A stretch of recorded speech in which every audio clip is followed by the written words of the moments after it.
Hello, this is Ian J. Green from ianjgreenpiano.com, here with another tutorial video. And it's a pleasure to be here today. And we'll be building on the video that we created before, speaking on the theory related to major scales. Now, in the previous video, we spoke a little bit about how a major scale is created by thinking about the notes in the scale itself. And why do certain major scales sound the same as others? Even though we might start on a different part of the piano or a different part of another instrument, the distance between the notes in the scale is the same. And so the order that we learned, or we spoke on, was called tone, tone, semitone, or half step, tone, tone, tone, semitone. So if we were to start on any note, we can create the major scale. Now, something that's also very helpful is when you're looking at a piece of music and you want to know what key you're in, and it sounds like it's in a major key, is to speak about how major scales are organized related to the key signature. So we can speak a little bit about that to introduce that concept.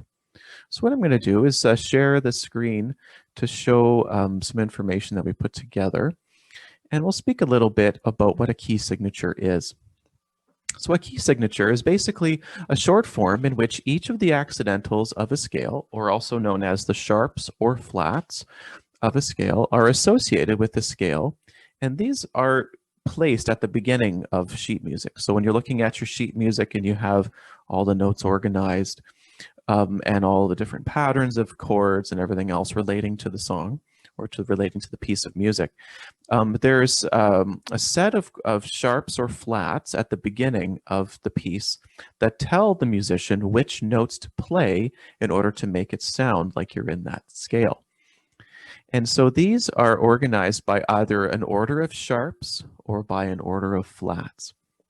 So the order of sharps that are used is the following: F sharp, C sharp, G sharp, D sharp, A sharp, E sharp, and then B sharp.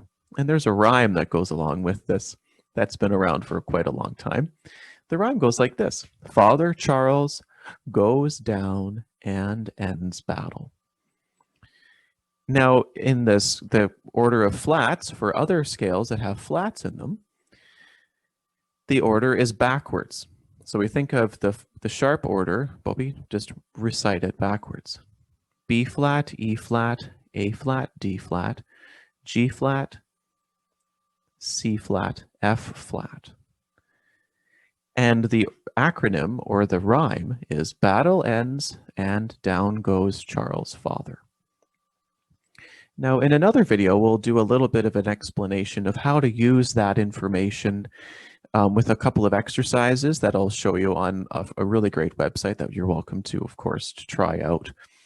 And that website I'll, of course, make sure to make mention of, because it's a great resource that we all should be able to use. And it's freely available on Google, on the internet. However, the way to use the scale and to show the scale is to explain how the key signatures work. So let's say we're in the scale of G major, and we go up, tone, tone, semitone, or half step, tone, tone, tone, semitone. So of course we see, when we play the scale, F sharp is in that scale. So musicians over time decided, instead of putting that specific note, that sharp symbol on that particular note anytime it would show up or be used in a song, musicians decided to put key signatures at the beginning of the line of music so that you don't have to mess up or make the page really cluttered with a lot of extra information, because sometimes you can add other things too. So it just makes it easier to read the music. So when we think about the scale of G major, F sharp is in the key signature. So then that means then, following the acronym of Father Charles goes down and ends battle, or the sharp acronym, F sharp is the only sharp in G major. So therefore, the key signature of G major, which matches the scale, is 1 sharp, or F sharp. If we were to play the scale of D major, tone, tone, semitone, tone, tone, tone, semitone, or all the way through like this.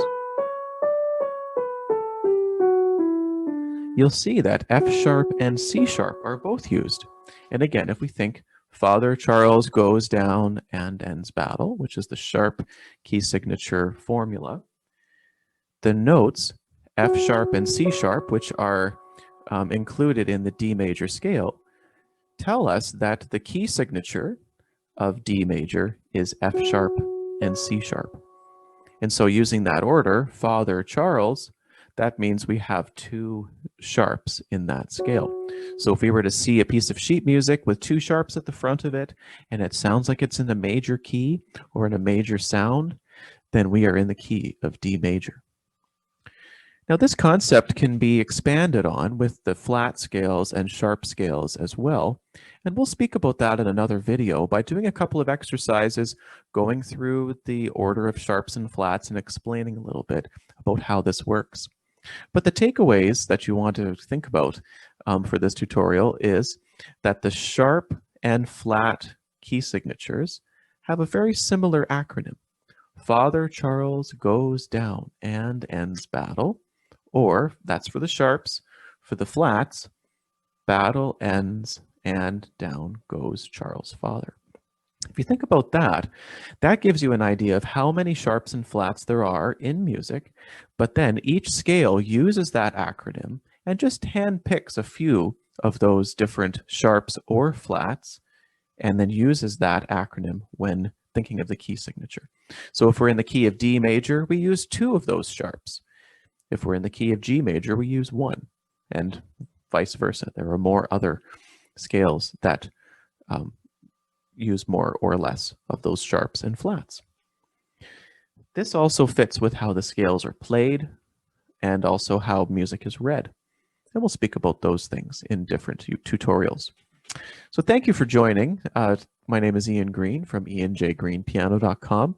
Please make sure to like and subscribe this, to the channel and share this video.